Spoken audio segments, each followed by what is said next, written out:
LNP renewable system में सब लोग का स्वागत करवा रहे हैं।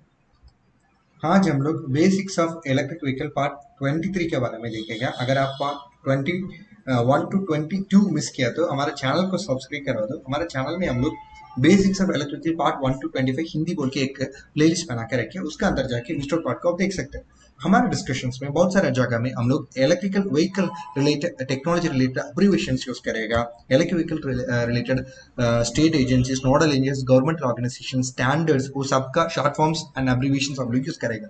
वो देखने के टाइम कुछ डाउट है तो भी आप ये पार्ट को रेफर कर सकते हैं। आज क्या क्या चीज हम लोग देखने वाला है। सेफ्टी रिक्वायरमेंट्स इलेक्ट्रिक व्हीकल का, हाइब्रिड इलेक्ट्रिक व्हीकल्स है क्या क्या है। हम लोग अगर ऑटोमोबाइल इंजन स्टैंडर्ड को क्लासिफाई कर रहे हैं तो उसमें क्या क्या क्लासिफिकेशन है।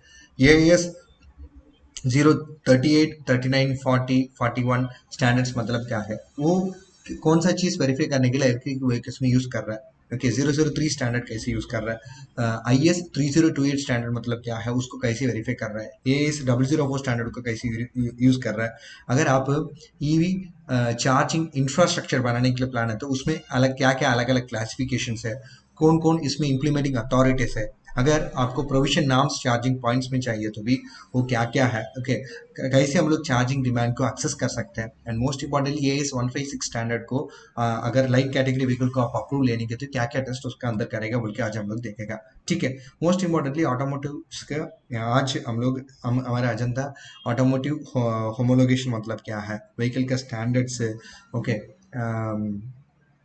सेफ्टी रिक्वायरमेंट से क्रैश सेफ्टी ये सबका बारे में हम देखेंगे। होमोलोगन मतलब है आप एक आईसी इंजन व्हीकल कंसिडर करेंगे तो ओके, आउट ऑफ 1000 में एक व्हीकल फायर हो जाएगा। Same with in case of electric vehicle, out of 20,000 vehicles एक व्हीकल फायर होने की पॉसिबिलिटी है। ओके, सेफ्टी रिक्वायरमेंट के हिसाब से देखेगा तो ओके, ये शॉक प्रूफ होना पड़ेगा। ओके, अनइंटेड व्हीकल मूवमेंट्स कुछ नहीं बनेगा। Okay, and it should eliminate the potential thermal and explosive events, low energy stranding, REESS मतलब rechargeable electrical energy storage system, कभी भी रप्चर नहीं होने का, इसका अंदर रेसिस्टेंस ऑफ टॉक्सिक गैसेस कुछ नहीं होने का। Most importantly rechargeable electrical energy storage system का इंस्टॉलेशन इंटीग्रिटी एंड प्रोटेक्शन बराबर होना पड़ेगा। स्टैंडर्ड्स के बारे में आप क्लासिफाई किया तो व्हीकल लेवल में 5 वेराइटीज है एंड कॉम्पोनेंट लेवल में सिर्फ 2 वेराइटीज है। ठीक है, व्हीकल लेवल में आप देखेंगे तो ये 038 39 40 41 14 व्हीकल का लेवल कैटेगरी स्टैंडर्ड्स में आ जाएगा। कॉम्पोनेंट लेवल में आप देखें तो ये इस 48 एंड 138 है। ठीक है, मोस्ट इंपॉर्टेंटली अभी रिसेंटली हमारा bureau of Indian standards AIS 156 standards electrical batteries के लिए रिलीज करके रखा। ठीक है, सो फर्स्ट AIS 38 ये काम क्या है, it is nothing but the protection against the electric shock. वो क्या करेगा, डायरेक्ट कॉन्टैक्ट भी देके चेक करेगा। ठीक है, एंड इनडायरेक्ट कॉन्टैक्ट है ना, इलेक्ट्रिक शॉक देके भी चेक करेगा। सो उसी time most importantly isolation resistance है ना, अगर DC है तो 100 ओम पर वोल्ट होना पड़ेगा, अगर AC है तो 500 वोल्ट होना पड़ेगा। ठीक है, अगर ये एस 30 स्टैंडर्ड का मतलब it's nothing but protection against the water effect. So water में अलग अलग फ्लो रेट में लगभग 12.5 लीटर्स पर मिनट। ओके, एंड फ्लडिंग में भी चेक करेगा लगभग 10 सेंटीमीटर डेप्थ में। ओके, अप टू 500 मीटर्स है ना, इन 20 किलोमीटर पर आवर स्पीड में गाड़ी को चला के चेक करेगा। इवन हेवी स्टॉर्म्स में ओके 10 लीटर्स पर मिनट। ओके, लगभग 5 मिनट्स ओपन पार्ट्स को नॉर्मली ओपन करके पूरा सरफेस का अंदर पानी को घुस के एक बार चेक कराएगा। नेक्स्ट ये AS 13 है, इसका काम क्या है, ये इलेक्ट्रिकल एनर्जी कंजप्शन का वो चेक करेगा। मतलब इनिशियल चार्जिंग के लिए कितना टाइम लग रहा है। Okay, charging and discharging cycles क्या क्या है, वो सब चीज डिराइव करके चेक करेगा। ओके, डिक्लेयर्ड वैल्यू से 4% मैक्सिमम डिवीट हो सकता है। नेक्स्ट हम लोग अगर ये AS 40 स्टैंडर्ड देखेगा तो सो ये क्या है, फर्स्ट ये क्या करेगा, गाड़ी को 70% स्पीड में लगभग 30 मिनट्स हाई स्पीड में चला के एक बार देखेगा।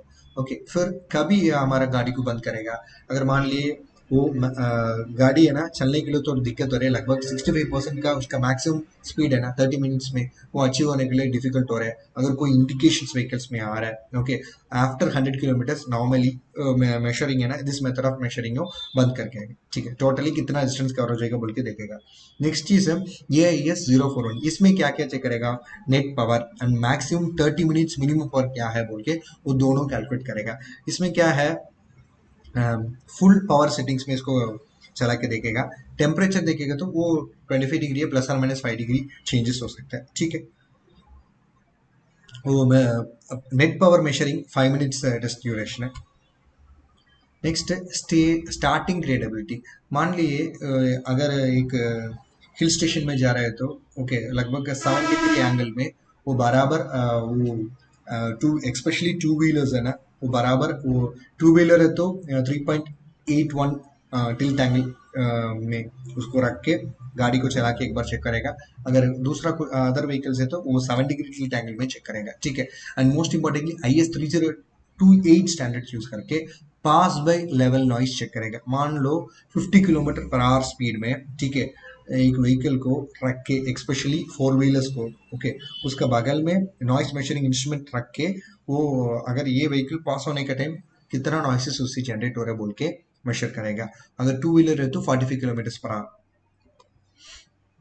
सो नेक्स्ट EMC टेस्ट बहुत इंपॉर्टेंट है, electromagnetic interference and compatibility test. वो इंटेंशनली ओके हमारा इलेक्ट्रिकल व्हीकल्स को okay electromagnetic emission radiation equipments का बगल में रखेगा। वो चेक करेगा वो कितना इम्यून है उसा, ओके। मोस्ट इंपॉर्टेंटली अगर इसका इलेक्ट्रिकल इलेक्ट्रॉनिक कंपोनेंट्स और सब असेंबलीज इलेक्ट्रो रेडिएशंस का वजह से अफेक्ट नहीं होने का, इसका इम्यूनिटी कितना है बोल के वो सब फ्रीक्वेंसी लेवल मेजर करेगा, ठीक है। इसको ये स्टैंडर्ड का नाम AS004 और R10 बोल के बताएगा, ठीक है। ब्रॉडबैंड में तो बहुत वेराइटीज है, 32 डेसिबल्स है, 30 to 43 डेसिबल्स है। नैरो बैंड है तो 22 डेसिबल्स है। इम्यूनिटी टेस्ट लगभग फील्ड स्ट्रेंथ ऐसा 30 वोल्ट पर मिनट मीटर है ना, over 90% 22 2000 mega hertz frequency band का अंदर चेक करेंगे इम्यूनिटी टेस्ट, ठीक है। हम लोग ये इलेक्ट्रोमैग्नेटिक इंटरफ्रेंस और इलेक्ट्रोमैग्नेटिक कॉम्पैटिबिलिटी प्रॉब्लम्स को कैसे एड्रेस कर सकते हैं। हमको व्हीकल का अंदर बराबर प्रॉपर शील्डिंग देना पड़ेगा, ऑप्टिमम इनक्लोजर डिजाइन करना पड़ेगा, हमको बेटर कंपोनेंट इंटीग्रेशन करना पड़ेगा, वो वायरिंग है ना हार्नेस प्रैक्टिस को बराबर हमको फॉलो करना पड़ेगा। एंड मोस्ट इंपॉर्टेंटली हम लोग एडवांस इंसुलेशन मटेरियल को यूज करना पड़ेगा, ठीक है। हमारा इलेक्ट्रिक व्हीकल चार्जिंग का इंफ्रास्ट्रक्चर आप बनाने के लिए बनाते हैं, इसको ऐसे 3 कैटेगरी स्प्लिट कर सकते हैं। एक तो public, semi public and private है। अगर प्राइवेट है तो हमारा घर में हमारा इलेक्ट्रिक व्हीकल का चार्जिंग करने के लिए कुछ इंफ्रास्ट्रक्चर बना रहे तो उसको प्राइवेट चार्जिंग बोल के बताएगा, ठीक है। उसका ओनरशिप ऑफ इंडिविजुअल है, ठीक है, वो सेल्फ ऑपरेटेड और CPO मैनेज्ड है। मान लो अब सेमी पब्लिक है तो most importantly apartment complexes, office campuses, gated communities, shopping malls, hospitals, universities, government buildings, ये सब जगह में सेमी पब्लिक चार्जिंग आप एस्टैब्लिश कर सकते हैं। अगर नहीं ये वो पब्लिक चार्जिंग है तो that is public parking lots, okay, on street parkings, petrol bunks, highways, metro station, ये सब पब्लिक चार्जिंग का अंदर आ जाएगा। ये इसका पूरा operation charge point operator maintain करेगा, ठीक है। अगर मान ली इम्प्लीमेंटिंग अथॉरिटीज है तो स्टेट नोडल एजेंसीज बहुत इंपॉर्टेंट है। डिस्कॉम प्लेस इंपॉर्टेंट रोल है, अर्बन डेवलपमेंट ऑर्गेनाइजेशन थे। अगर state transport undertaking, metro rail corporation, transportation departments, ये सब बहुत इंपॉर्टेंट काम करेगा। अगर कोई भी अप्रूवल आप लेने के लिए प्लान है तो ये बहुत इंपॉर्टेंट है। नेक्स्ट है चार्ज पॉइंट ऑपरेटर। ये चार्ज पॉइंट ऑपरेटर मतलब यही है, चार्जिंग स्टेशन में आपको इमीडिएटली चार्ज करने के लिए आप ट्राई करके चार्ज कर सकते हैं। मैक्सिमम 80% ही चार्ज करेगा हम लोग, ठीक है। प्रोविजनल नॉर्म्स के बारे में हम देखेंगे तो मान लो आप एक इंफ्रास्ट्रक्चर बनाने के लिए प्लान है, specially for the four wheelers है तो उसमें एक स्लो चार्जर होना पड़ेगा फॉर 3 इलेक्ट्रिकल व्हीकल्स। और फास्ट चार्ज में प्लान कर रहे हैं तो 10 इलेक्ट्रिक व्हीकल्स को चार्ज करने के लिए आप प्लान करना पड़ेगा। अगर नहीं सिर्फ 3 व्हीलर्स के लिए आप प्लान कर रहे हैं तो एक ही स्लो चार्जर, वो स्लो चार्जर से 2 इलेक्ट्रिक व्हीकल को हमको चार्ज करना पड़ेगा, ठीक है। अगर 2 व्हीलर्स है तो एक स्लो चार्जर पर 2 इलेक्ट्रिकल व्हीकल्स। बसेस ऐसा है तो ये एक फास्ट चार्जर से 10 इलेक्ट्रिक व्हीकल्स को चार्ज करने का। सो ये प्रोविजनल नॉर्म्स है, ठीक है। एक एग्जाम्पल है, रियल टाइम फोटोस है 3 व्हीलर्स एंड 4 व्हीलर्स का। तो हाउ हमको ये चार्जिंग डिमांड को कैसे एक्सेस कर सकते हैं। अगर स्टेप 1 में आप देखेगा तो हम लोग electric vehicle as a segment categories 2 wheelers, 3 wheelers, personal, commercial बोल की कैटेगरीज करेगा। बाद में उसका annual growth rate, electric vehicle का penetration rate, total number of vehicles है पर्टिकुलर ईयर में बोल के ये सब चीज कैलकुलेट करके सबसे लास्ट में हम लोग total number of vehicle segment भी हमको कैलकुलेट कर सकते हैं। नेक्स्ट हमको चार्जिंग डिमांड को एनालाइज करना पड़ेगा, specially for the electrical vehicle segments, okay. So मतलब कितना किलोमीटर हम लोग डेली उसको रन करके देखेगा, उसका बैटरी कैपेसिटी कितना है, ओके, ड्राइविंग का फुल रेंज कितना है, ओके, अगर डेली चार्जिंग डिमांड कितना है, ये सब चीज कैलकुलेट करके उसके हिसाब से हमको कैटेगराइज करना पड़ेगा। नेक्स्ट हम लोग कितना type and varieties of electrical vehicles available है, स्पेशली द पब्लिक चार्जेस, हमको 25% यूटिलाइजेशन हो जाएगा बोल के कैलकुलेट करके हमको रखने का। मान लो टू व्हीलर्स है तो भी पब्लिक चार्जिंग लगभग 10% काफ़ी है, ठीक है। सो मतलब सिंगल फेस 15 एम्स चार्जेस से हम लोग कर सकते हैं, 3 फेस है तो भी 20 एम्स से, मतलब सिंगल फेस 15 एम्स चार्जेस से कर सकते हैं। नहीं पर्सनल और कमर्शियल है तो भी so type two AC charges use करके और तो 50 किलोवाट डीसी चार्ज यूज करके हम लोग कर सकते हैं, ठीक है। हम लोग लाइट कैटेगरी व्हीकल्स का AS156 स्टैंडर्ड्स अप्रूवल चाहिए तो भी ये फॉलोइंग टेस्ट अंडर हो जाएगा। इसमें वाइब्रेशन टेस्ट है, थर्मल शॉक टेस्ट है, मैकेनिकल ड्रॉप टेस्ट है, फायर रेसिस्टेंट टेस्ट है, इलेक्ट्रिकल शॉर्ट सर्किट टेस्ट है, over charge protection, over discharge protection, over temperature protection, hydrogen emission test. So vehicle को कभी प्रिपेयर करेंगे, मान लो आप कभी भी आप एक मैन्युफैक्चरर है, एक नया व्हीकल बना के टेस्टिंग एजेंसीज के अंदर देने के लिए जा रहा है, तभी उसका 7 दिन पहले आप 300 किलोमीटर उसको चला के बाद में देना पड़ेगा। अगर नहीं है तो उन लोग क्या करेगा, वो स्टेडी स्पीड में 70% स्पीड में मैक्सिमम फॉर 30 मिनट्स उसको चला के बाद में वो व्हीकल को डिस्चार्जिंग कभी डिस्चार्जिंग को चेक करेगा। ये डिस्चार्जिंग को कभी स्टॉप करेगा, मान लो वो व्हीकल चलने के लिए थोड़ा दिक्कत हो रहा है, अगर नहीं है तो उसमें कुछ स्टॉप के लिए इंडिकेशन आ रहा है और इन लोग लगभग डिस्टेंस 100 किलोमीटर कवर किया तो वो व्हीकल को चलने वाला काम को स्टॉप करेगा, ठीक है। वाइब्रेशन टेस्ट, सो वाइब्रेशन टेस्ट मतलब क्या है, एक वाइब्रेशन क्रिएट करेगा, वो भी साइनसॉइडल वेव में, उसका फ्रीक्वेंसी लगभग 7 हर्ट्ज एंड 200 हर्ट्ज हो सकता है, ओके। वो लगभग 15 मिनट्स उसको दिएगा, वो भी 12 टाइम दिएगा, 3 घंटा के लिए दिएगा। ये वाइब्रेशन टेस्ट हर एक इलेक्ट्रिक व्हीकल को मैन्युफैक्चर का रिकमेंडेशन के हिसाब से चेक करके देखा है। मोस्ट इंपॉर्टेंटली वाइब्रेशन टेस्ट में दो वेराइटीज है, अगर मान लो आपका व्हीकल 12 kg का अंदर है तो भी उसका एक कैटेगरी है, 12 kg से ज़्यादा है तो भी उसके लिए एक frequency and range and time देके चेक करेगा, ठीक है। एंड मोस्ट इम्पॉर्टेंटली कभी भी अगर एक बैटरी आपको मिल रहा है तो उसका चार्जिंग डिस्चार्ज रेट आपको चेक करना पड़ेगा as per the standard specified by the manufacturer. लगभग 30 मिनट्स के लिए ये टेस्ट को हमको करना पड़ेगा, ठीक है। थर्मल शॉक में क्या करेगा, ओके, 6 घंटे, ओके, लगभग 60 डिग्री टेम्परेचर में as per the recommendation of manufacturer, okay, हमारे व्हीकल को स्टोर करेगा। बाद में -40 डिग्री सेल्सियस में as per the recommendation of the manufacturer हमारा व्हीकल को रख के चेक करेगा। लाइक दिस, ओके, हर एक टेस्ट के बीच में सिर्फ 30 मिनट्स गैप है, ऐसा 5 साइकिल्स चेक करेगा। सबसे लास्ट में after doing all these test 24 hours ambient temperature achieve करने के लिए इलेक्ट्रिक व्हीकल को रखेगा। नेक्स्ट मैकेनिकल ड्रॉप टेस्ट, कोई भी आप इक्विपमेंट ले लो, वो क्या करेगा, लगभग 1 मीटर हाइट से उसको छोड़ के देखेगा, मतलब वो कैसे है बोल के, ठीक है।